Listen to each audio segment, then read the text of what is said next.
და დილა ადრიან მღვდელმთავრებმა უხუცესებთან, წიგნობრებთან და მთელ სინედრიონთან ერთად მაცდუნებლად მიიღეს გადაწყვეტილება. მიაბეს იესო, წაიყვანეს და პილატეს გადასცეს.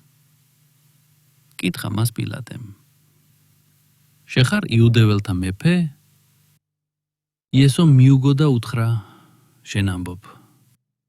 ხოლო მღვდელმთავრები ბევრს სდებდნენ ბრალს. პილატემ ისევ კითხა მას: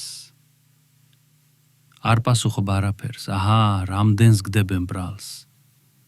მაგრამ იესოს აღარაფერი უპასუხია, ისე რომ პილატე უკვირდა. ხომე დღესასწაულზე ერთ თუსახს უხსნიდნენ, ვისაც მოითხოვდა ხალხი.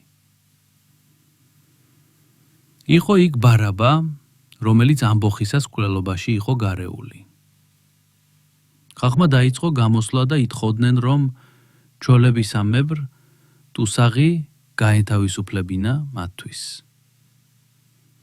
პილატე მიუგო მათ და უთხრა: გინდათ იუდეველთა მეფე გაგათავისუფლოთ? ვინაიდან იცოდა, რომ მღვდელმთავრებმა შურით მისცეს მას იესო. მაგრამ მღვდელმთავრებმა ხალხი შეაგულიანეს, რომ ბარაბა მოეთხოვათ მისთვის და იესო მოეკლა. ისევ მიუგო მათ პილატემ და უთხრა: აბა, რა გაუკეთო იესოს, რომელსაც იუდეველთა მეფედ უწოდებთ? მათ კვლავ იკვირეს: ჯვარს აცვი იგი. პილატემ უთხრა მათ: